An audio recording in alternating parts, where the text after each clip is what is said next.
Jajce smo potopili v kis in ga tako pustili 24 ur. Kateri deli poskusa vsebujejo organske spojine in kateri anorganske spojine? A. Organski del so jajčni beljak, rumenjak ter lupina, anorganski pa kis. B. Organski del so kis, jajčni beljak in rumenjak, anorganski pa jajčna lupina. C. Anorganski del sta jajčna lupina in kis, organski pa jajčni beljak in rumenjak. Ali D. Anorganski del sta kis in jajčni beljak, organski pa jajčna lupina in rumenjak. Ja, kar dolgi odgovori, pozorno jih preberite in se torej odločite za najboljšega. Zakaj bi bil kis? Zakaj bi bil kis? Ja, zakaj pa kis bi bil organski?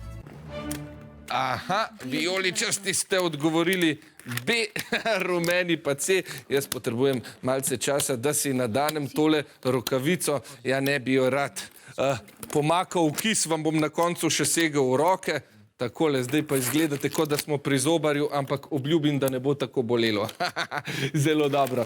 No, takole kemijo delimo na organsko in anorgansko. Organske spojine vsebujejo ogljik in so značilne za živa bitja. Anorganske pa so bolj nežive, recimo minerali. Poglejmo torej naš poskus z jajcem v kisu. Najprej, če ga vzamem torej iz kisa, lahko opazimo, da se jajce spremeni v eno tako poskočno skokico.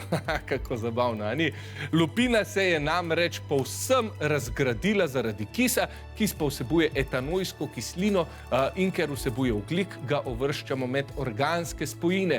Jajčni beljak in rumenjak, ki jo sedaj lepo vidimo tudi v jajcu, če pokažemo takole nekako, ja, sta prav tako organska, saj sta polna beljakovin in maščob, ki vsebujejo ogljik. Skratka, prava mala energijska bomba za zajtrk. Ja, jajčna lupina, ki se je v kisu razgradila, pa je sicer trša kot ponedeljkovo jutro, če se lahko malce pošalim, sestavljena pa je namreč iz kalcijevega karbonata in vsebuje ogljik, vendar jo zaradi mineralne narave uvrščamo med anorganske snovi. Zato je pravilen odgovor B, ki vijoličastim prinese 5 točk. Bravo!